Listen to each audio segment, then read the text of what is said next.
NXT, NXT, NXT, NXT. As you guys know, I have been massively pumped for this NXT Arrival show for quite some time, and tonight we finally got this show.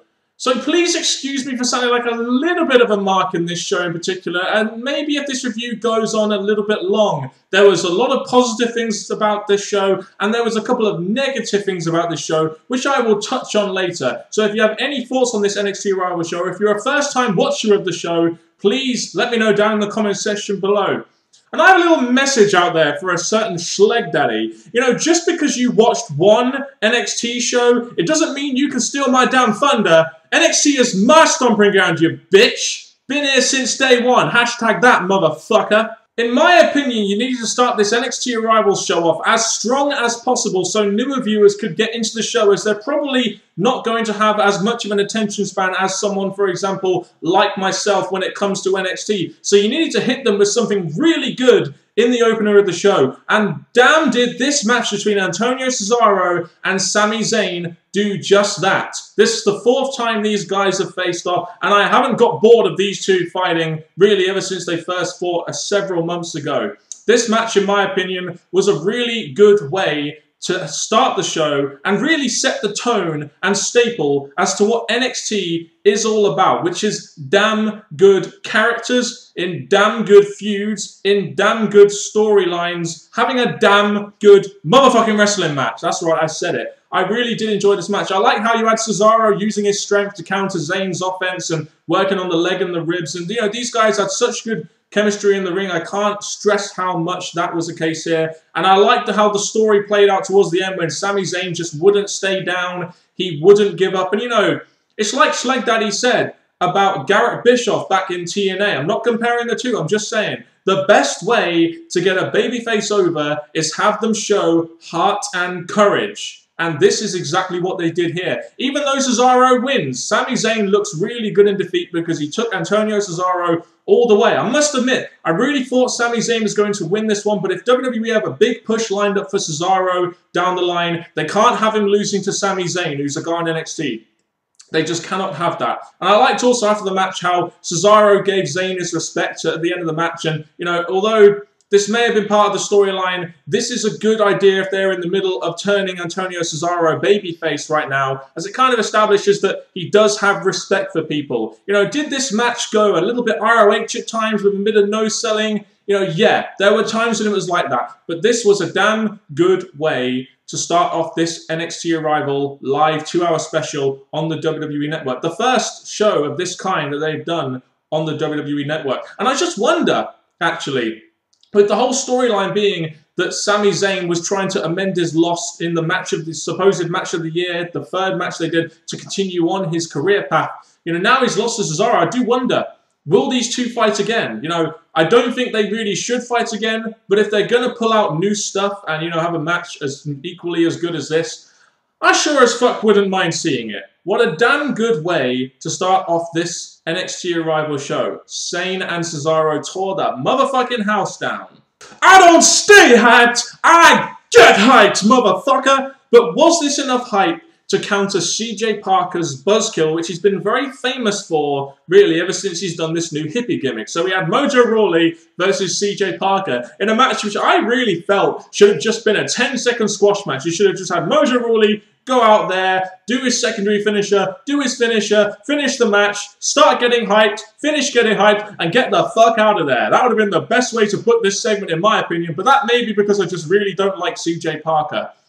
Can you please change Mojo Rawley's finisher? It's not a very good way to end the match, in my opinion, and not exactly the best finisher if you're first watching this guy on TV. You know, I quite like this Mojo Rawley character. He kind of reminds me of a real third, fourth rate Ultimate Warrior in the fact that he just, you know, he's full of energy and stuff. And I think that's a good, unique character in WWE. If you guys have any thoughts on Mojo Rawley, please let me know down in that comment section below. So I believe the Ascension were advertised for this show and they were going to go up against some kind of legend or WWE roster tag team. And I must admit, I was really hoping for them to go up against the New Age Outlaws and it could be NXT Tag Team Champions versus WWE Tag Team Champions, but we didn't get that.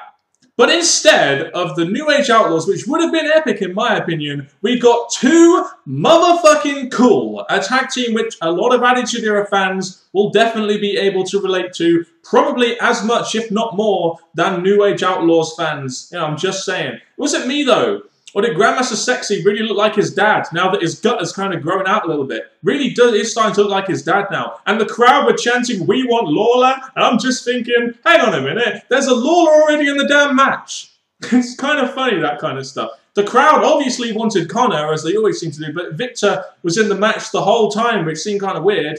But the match really, in my opinion, was quite solid, but it was really more about the characters, in my opinion, in the ring and what they did, rather than, you know, they're doing 50 motherfucking flips and the quality of wrestling, etc. The way the match finished, the Ascension get the win after reversing the worm. You had the crowd really hyped up for doing the worm, and just as he's about to hit it, you have fucking Victor just pulling him down on the ropes, and still didn't get him heat.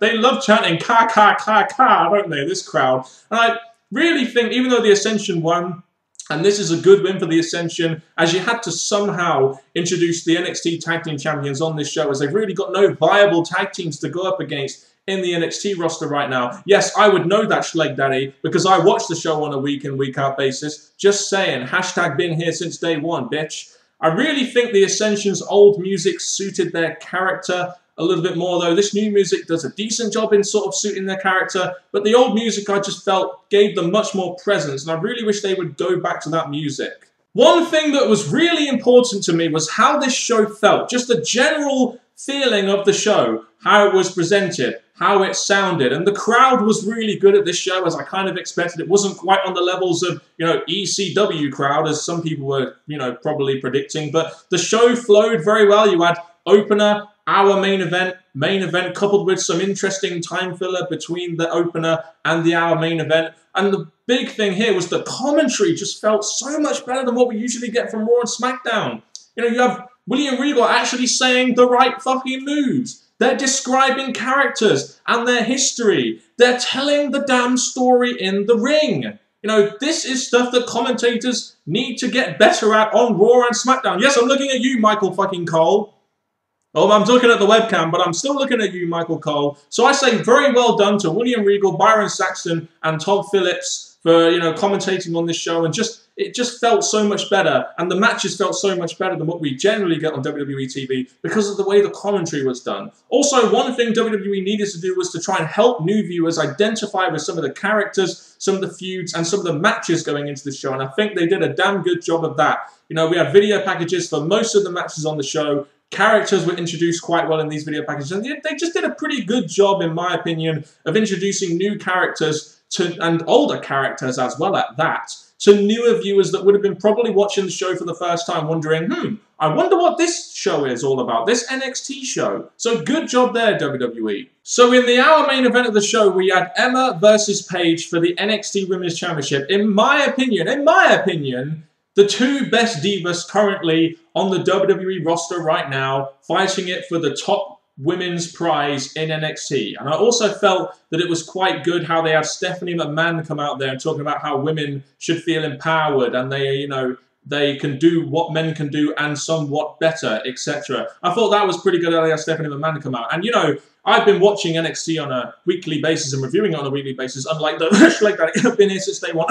So I think, judging by that, WWE have done a very, very good job in slowly building up to this rematch between these two. Because remember, the first match they had was for the vacant NXT Women's Championship, which was last year, and they haven't really had a match since. And NXT have just done a very, very good job. Like I said, slow building this feud up between the two best divas on the roster that were going to come to blows at some point down the line, and, you know, really making it feel like a special match. And they did that, in my opinion. For all of you who watch Raw and SmackDown and really don't like the Divas division, or much like myself, never talk about the Divas division because it's totally pointless, well, this match showed to you guys just how good the Divas division is in NXT. Or, sorry, the Women's division.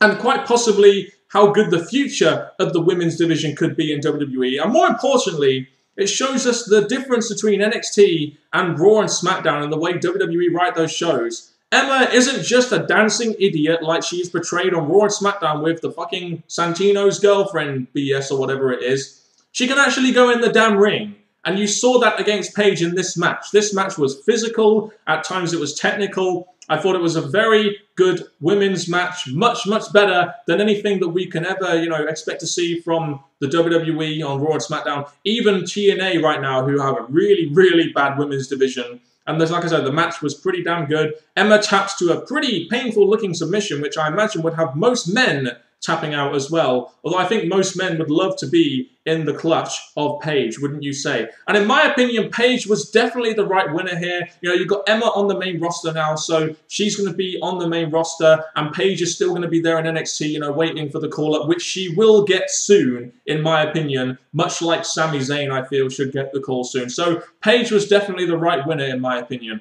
This is a very, very good example of good women's wrestling on the first NXT 2-hour live special on the WWE Network.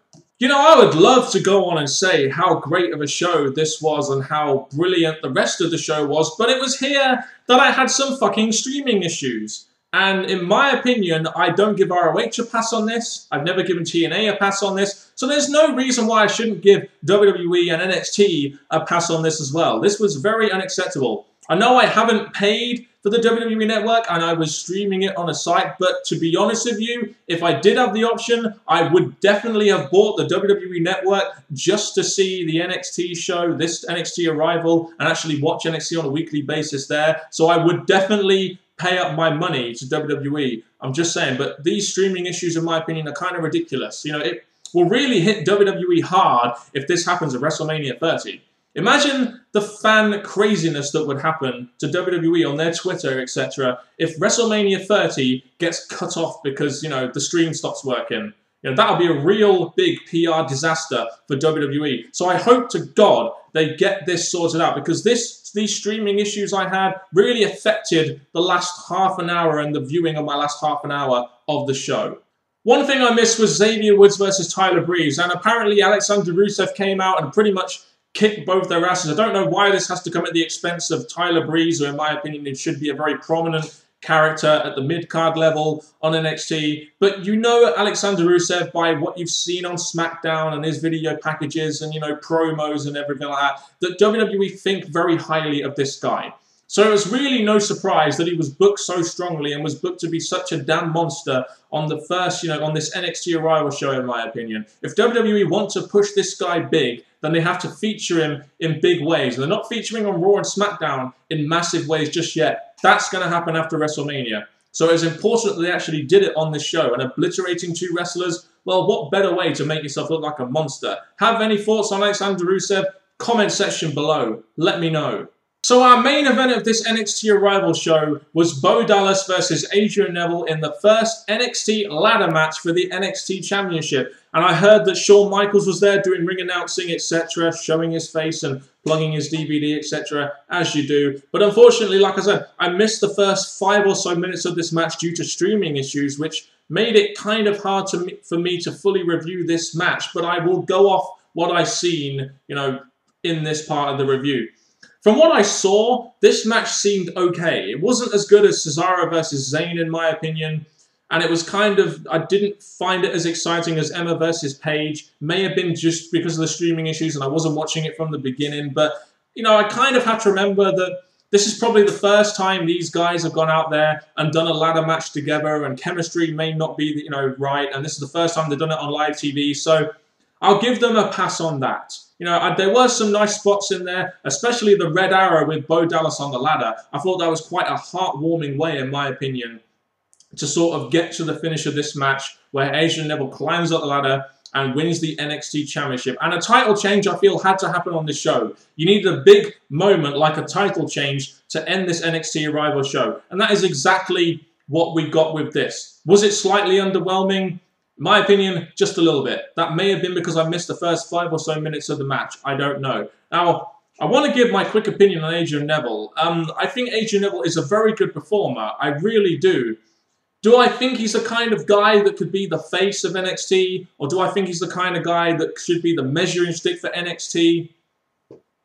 Not really. He doesn't really have the mic skills. He doesn't really have a proper, unique character yet. The guy is basically just an indie guy. You know, he really is. And I know he is getting kind of over in NXT right now, but would I have picked him to be the NXT champion and be like the top dog in NXT? No. You know, quite simply, I wouldn't. I found it kind of funny, actually, how John Cena had his troll face on in the crowd. He was like that. It was like, ain't no way this guy is ever going to overtake me. I just found that kind of funny. But in my opinion, like I said, you needed a nice moment to end the show. And Adrian Neville winning that NXT Championship was that nice moment. Even though I don't necessarily agree with him being, you know, the top dog in NXT, so to speak. You know, you've got to admit, this guy, this tiny guy here, is the top guy in NXT. And you've got to think, are casual fans really going to buy this show? Much like the same thing was with ROH when you had tiny guys in there that weighed under 200 pounds, kind of, you know, going on top of that show. You guys may not like it, but I'm just saying. Now I'm going to go on to my overall thoughts on this show. So my overall thoughts on this show are as follows. The show started off very well, and I felt the show was really flowing quite well, and they did a good job of, you know...